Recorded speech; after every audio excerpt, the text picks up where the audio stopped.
Chers amis, bonjour et joyeux nouvelle de se retrouver sur les ondes de la 100.3 en ce samedi 30 septembre 2021. Alors je crois que si mes souvenirs sont bons, le 30 septembre c'est la fête de Saint Jérôme. Et vous savez que pour nous cet homme est important parce que Saint Jérôme c'est... MC, tu connais Saint Jérôme? Oui, mais pas la vie en tant que telle, Saint Jérôme, et la grande œuvre qu'il a faite là, tu connais? Non, en fait. C'est en l'an 400, c'est lui qui a été le premier homme à traduire la Bible. Donc en l'an 400, alors je vous rappelle que c'est dans l'Église catholique, donc à partir de 397, qu'on a discerné donc le nombre de livres qu'il y avait dans le Nouveau Testament. Et une fois que l'Église... Alors les dates importantes, c'est toujours de retenir 313, l'édit de Milan de Constantin, parce qu'à partir de l'édit de Milan de Constantin, l'Église catholique va commencer à avoir pignon sur rue et l'Église catholique va pouvoir vivre sans être persécutée. Ce qui montre bien que ce n'est pas l'Empire romain qui va influencer l'Église, mais l'Église qui va influencer l'Empire romain. Et l'Empire romain va se convertir à l'Église catholique. Et ce n'est pas Constantin qui a fondé l'Église catholique, comme le disent certains. Et une fois que Constantin donc, va permettre aux catholiques de pouvoir avoir pignon sur rue et de vivre, eh bien, ils vont réfléchir notamment sur ces livres qui circulent à droite et à gauche, comme on le voit dans notre émission sur l'Église. Et en l'an 400, donc, Saint Jérôme, qui est un moine, qui est plutôt ermite, ascète, il fait beaucoup de pénitence, et il va devenir secrétaire même du pape Damas pendant 2 ans. Et puis le pape va lui demander, grâce à sa connaissance en grec et en hébreu, de traduire donc les 46 livres de la Septante. Je vous rappelle, les 46 livres de la Septante grecs, c'est le livre qu'on lisait à l'époque de Jésus-Christ. Quand dans les Écritures, dans la Bible, on vous parle des Écritures, il s'agit de la Septante, des 46 livres grecs. Et après, donc, Matthieu va écrire, Marc, Thomas, Judas, les faux évangiles qu'on connaît, il va falloir discerner, l'Église va discerner, donc, 27 livres dans le Nouveau Testament, elle va demander donc à Saint Jérôme, qu'on appelle encore Saint Jérôme de Stridon, de traduire donc ces 27 livres plus les 46, 73 livres, la Bible a 73 livres depuis l'an 400 qu'elle a été traduite, et la traduction donc de Saint Jérôme de Stridon, c'est la traduction qu'on appelle la Vulgate, qui est la Bible officielle de l'Église depuis déjà plus de 1600 ans.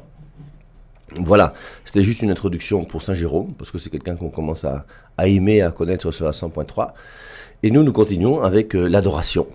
Et MC qui est en forme, qui est arrivé, a réussi à prendre son taxi et arrivé pile poil à l'heure. La voici dans le studio, prête à nous dire ce qu'elle a réservé pour nous. Oh, merci, bonjour chers auditeurs, bonjour mon père. Ravi de vous retrouver sur la 100.3.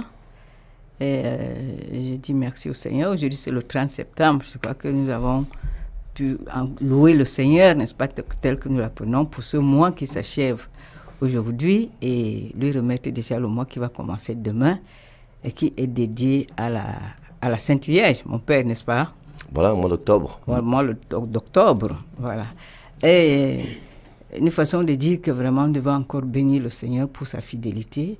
Et je lui dis merci parce que c'est pas évident de venir, mais il donne la force, il donne aussi ce qu'il faut venir dire, parce qu'il faut quand même préparer ces choses-là. Bien qu'on les vive, mais il faut encore toujours replonger dans les Saintes Écritures pour illustrer par des cas pratiques.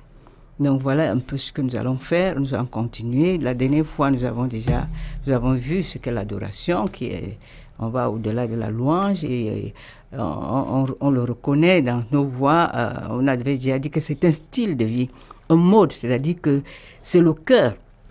Et je voudrais, mon père, si on devait revoir le texte de l'autre jour de Jean 4, non, vous vous souvenez, notre texte de base, pour relever une chose, pour dire que, je ne sais pas, vous aurez observé ou bien constaté comme moi, que quand Jésus, n'est-ce pas, va enseigner la Samaritaine, et il ne va pas focaliser la chose sur l'adoration.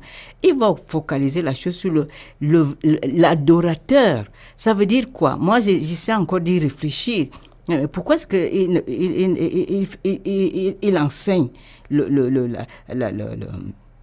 comment je veux dire, et déplace le regard de la Samaritaine sur de l'adoration à l'adorateur? Et j'ai vu que c'est quelque chose d'important.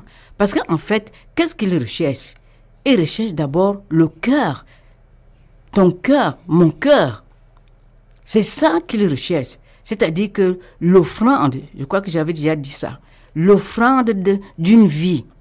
l'offrande d'un cœur reconnaissant, pas l'adoration en soi, parce que ça ne va pas lui plaire, ça ne va pas lui être agréable, n'est-ce pas? Si tu dis être chrétien, hein, tu joues un peu de comédie et tu dis tu viens adorer Dieu alors que ton cœur est partagé. C'est pourquoi il parle du vrai adorateur. Et il ne focalise pas son enseignement sur l'adoration. Mais maintenant, comme tu as compris que dans l'union avec le Christ, n'est-ce pas, c'est d'abord ça, non, la vraie adoration. Alors tout ce que tu vas exprimer par la suite, qu'est-ce qui va sortir de toi, donc de l'intérieur, qui va maintenant sortir par le chant et toutes les expressions, comme nous avons dit, et ça va donc être agréable au Seigneur. Donc, mon père, vous avez quelques commentaires par rapport à ça? Parce que c'est quand même important. Pourquoi il dit le vrai adorateur, il ne parle pas de l'adoration, il parle de la personne qui devrait offrir cette adoration. Et il a même dit, ceux qui doivent l'adorer en acte et en vérité. Ça veut dire qu'il focalise tout sur la personne et la vie. Donc, le cœur de la personne qui doit exprimer cette adoration. Voilà, je crois que c'est aussi ce qu'on avait vu la dernière fois. Non, moi, je crois qu'il nous avait marqué déjà dès le départ. C'est que, oui, comme on disait, il va changer le lieu d'adoration. Hein, et vous rappelez que c'est la Samaritaine qui va commencer à parler d'adoration à Jésus-Christ. Quand elle va s'apercevoir que Jésus-Christ est quand même un Messie. Parce qu'il va lui dire, tu as eu 5 maris. Et quand il a cette parole de connaissance sur sa vie, elle s'aperçoit que Jésus-Christ n'est pas un homme comme tout le monde. Et c'est là où trouvant en Jésus-Christ quelqu'un qui n'est pas comme tout le monde, elle veut lui poser la question. Et la question essentielle pour elle, c'est, on adore, mais on va adorer où? Est-ce qu'il faut adorer sur cette montagne ou est-ce qu'il faut adorer à Jérusalem? Et Jésus-Christ donc fait comprendre qu'il n'y a plus de lieu pour l'adoration. Et c'est là où on dépasse vraiment l'Ancien Testament. Hein, on avait vu aussi que dans Acte 8, on voit l'eunuque éthiopien qui était venu à Jérusalem pour adorer.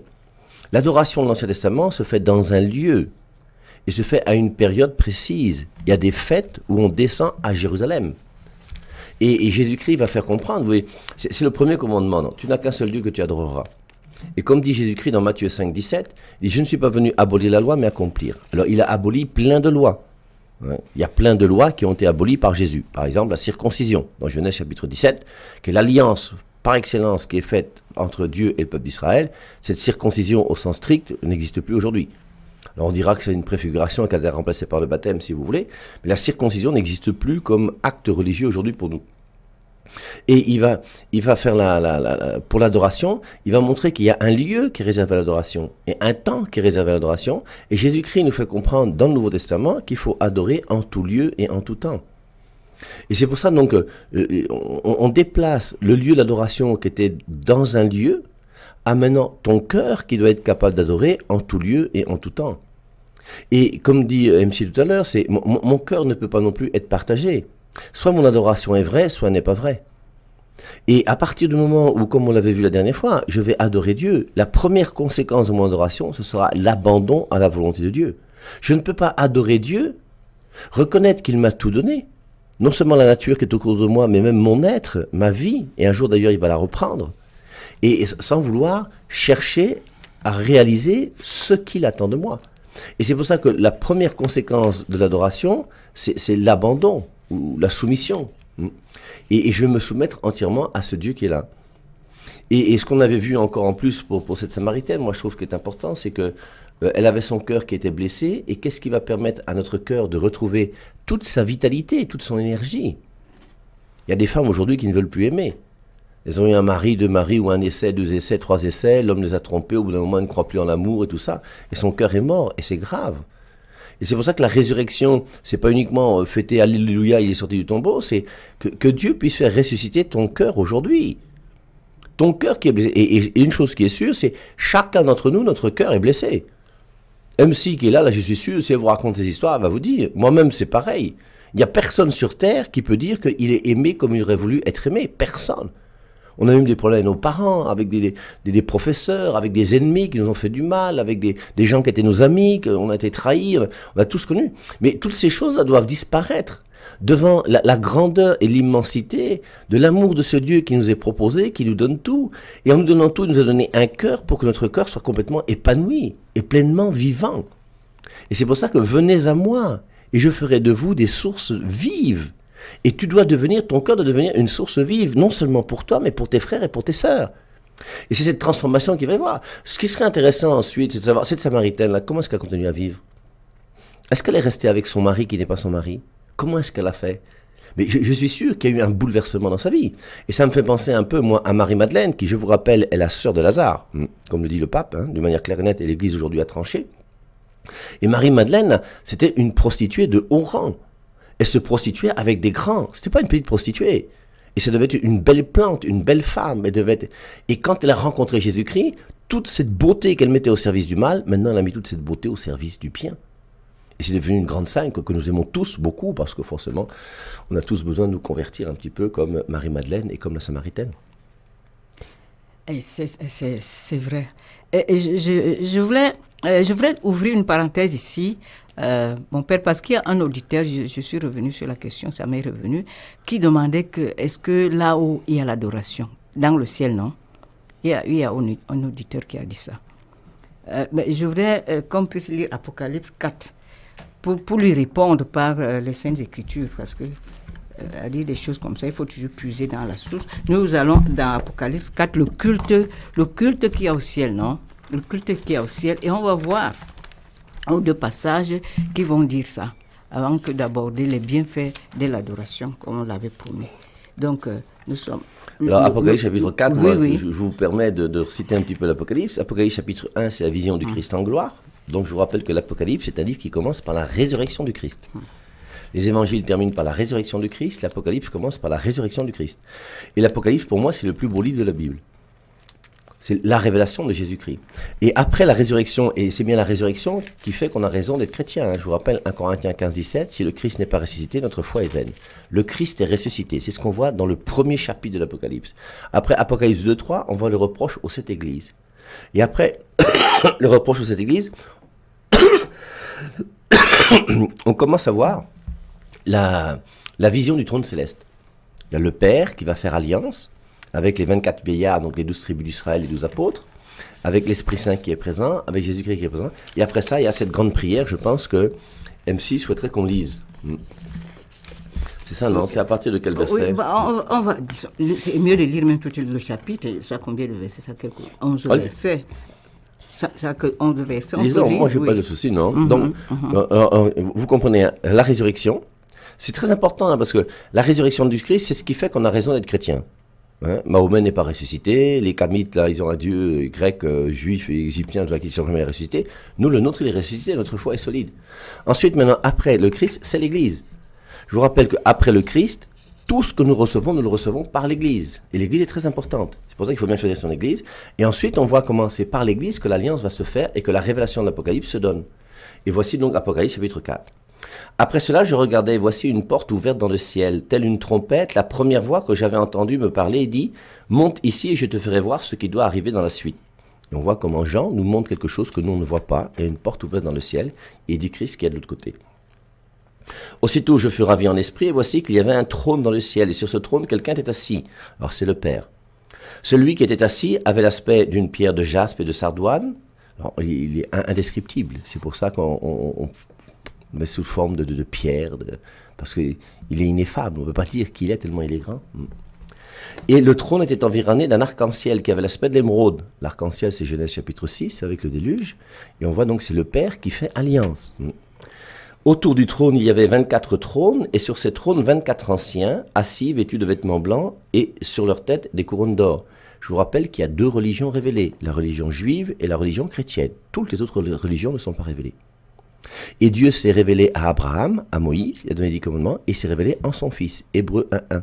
Dieu a parlé jadis par les prophètes, et dans ces derniers jours, il a parlé par son Fils. Et l'alliance que Dieu a faite, c'est l'ancienne alliance et la nouvelle alliance. En dehors de ça, il n'y a pas d'autre religion révélée sur la terre. C'est pour ça qu'il y a 24 vieillards. Du trône sortent des éclairs, des voix, des tonnerres, et devant le trône brûlent 7 lampes ardentes qui sont laissées l'Esprit de Dieu.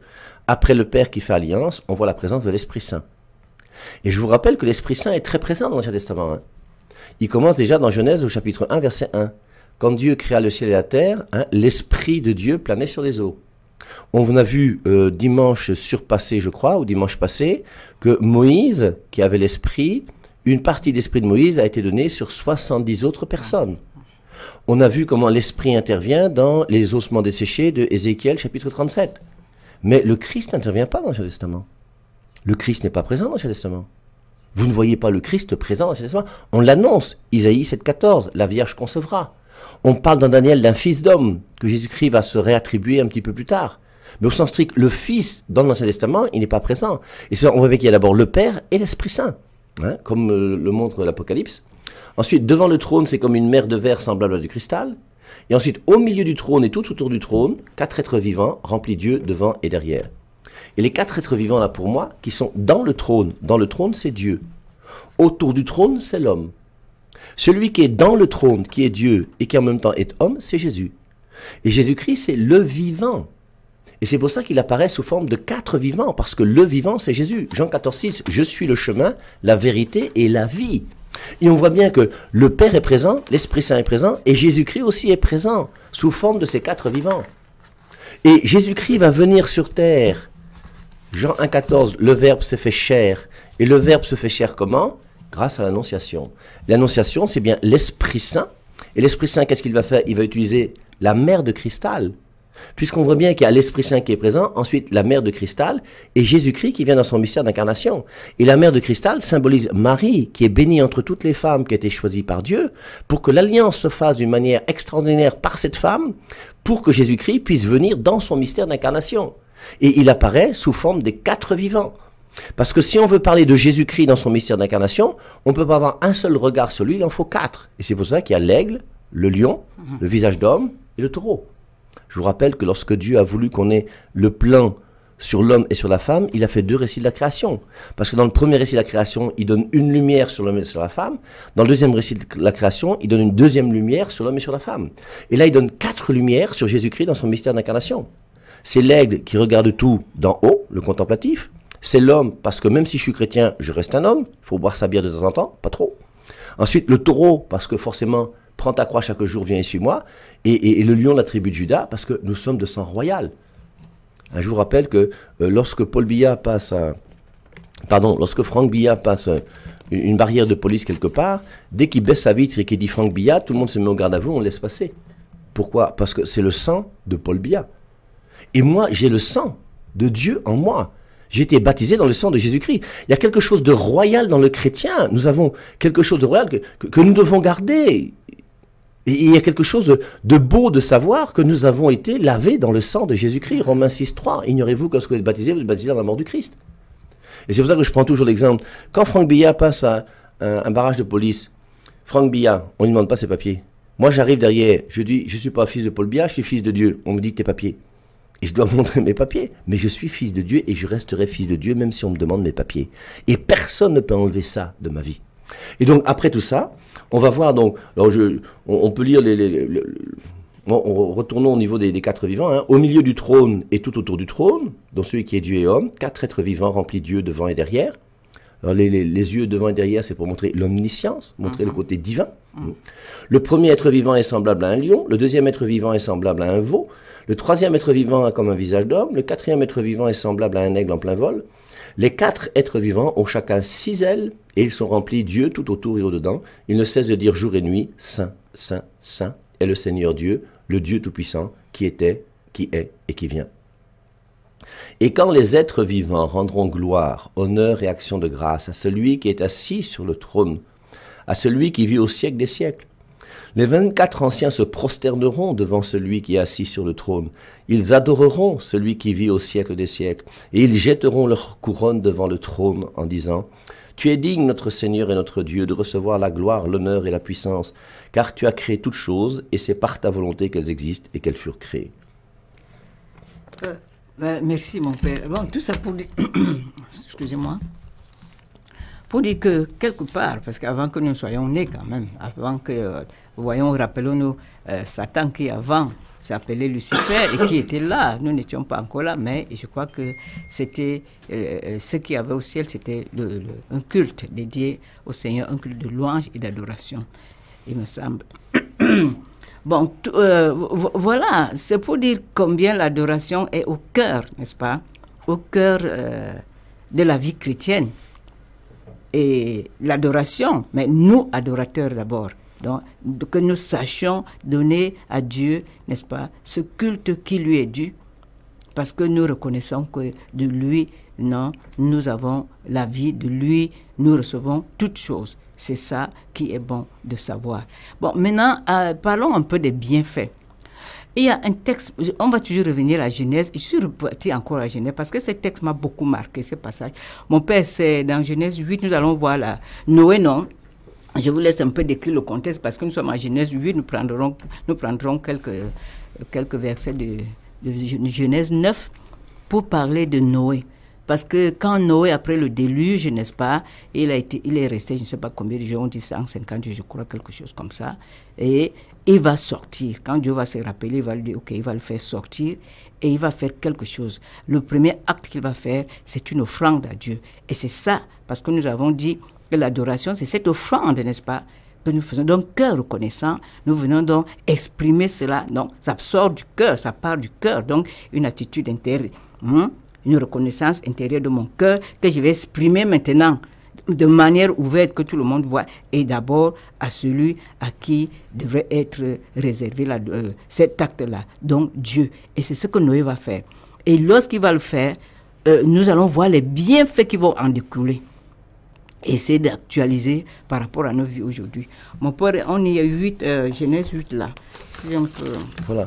Alors, vous pouvez encore restituer un peu le contexte parce que vous êtes...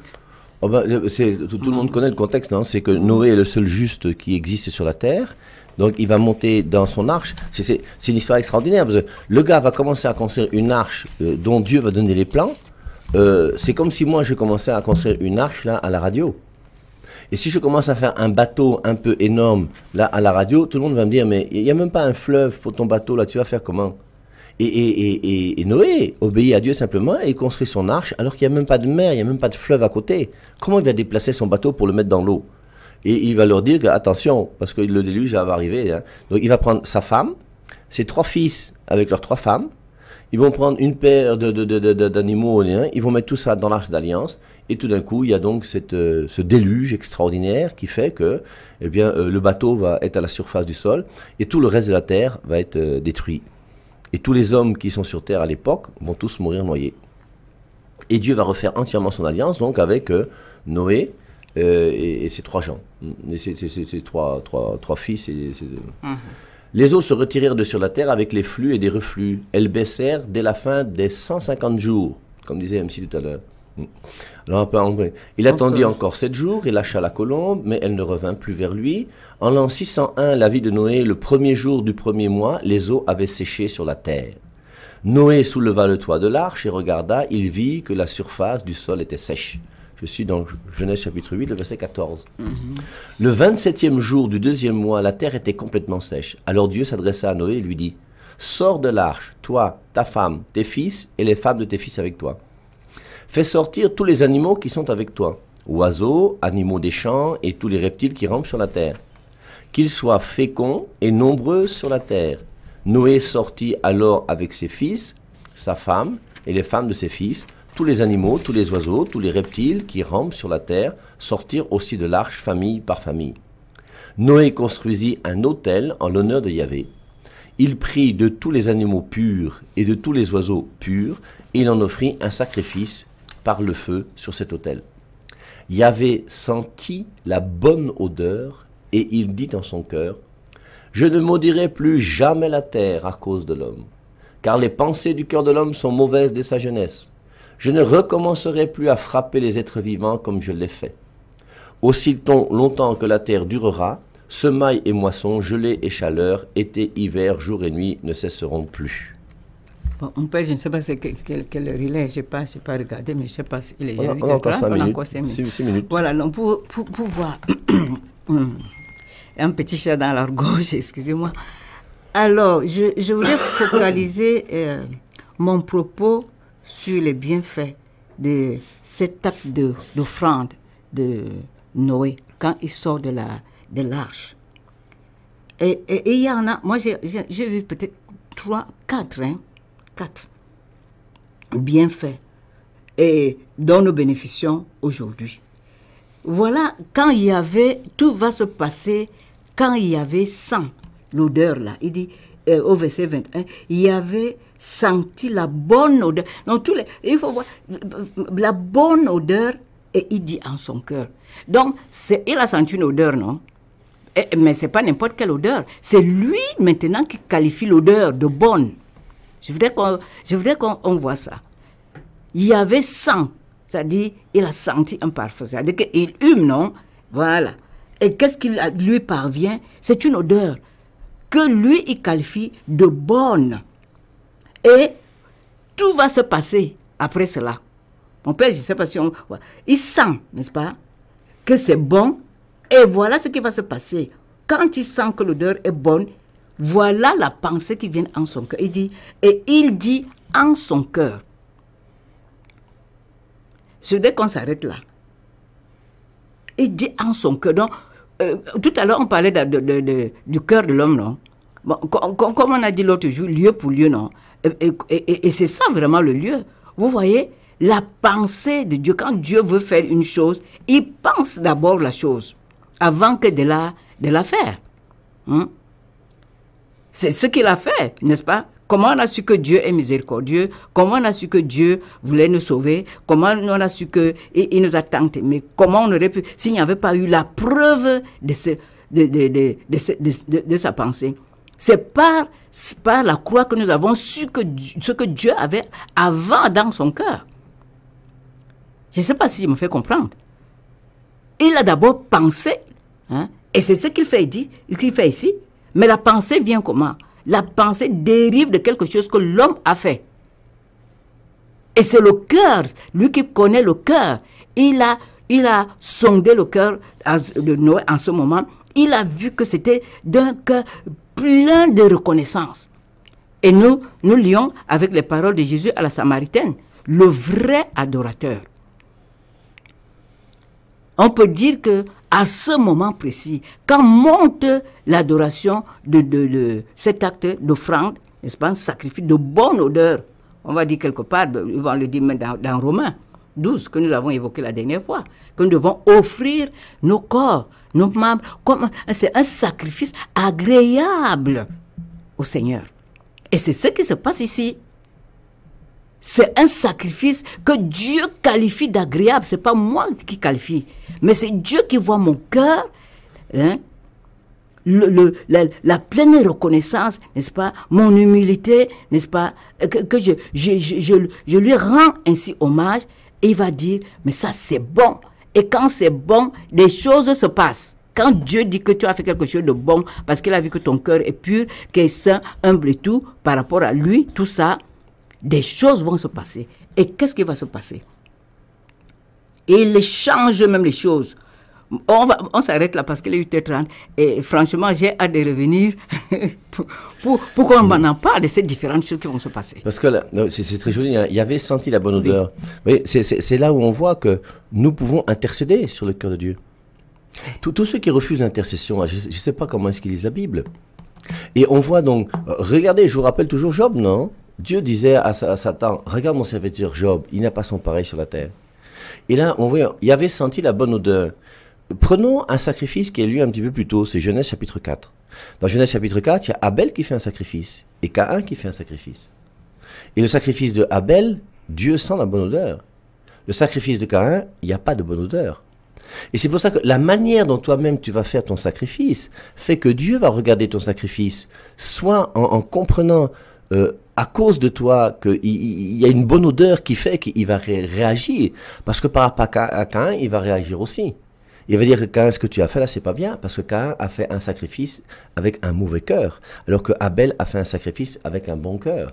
Et on voit que Noé, là, lui aussi, a fait un sacrifice avec un bon cœur. Et quand tu fais un sacrifice avec un bon cœur, Dieu est touché. Et il y a une réponse de Dieu à la manière dont tu fais ton sacrifice. Il avait senti la bonne odeur, et il dit en son cœur. Et on verra la suite à 10h30.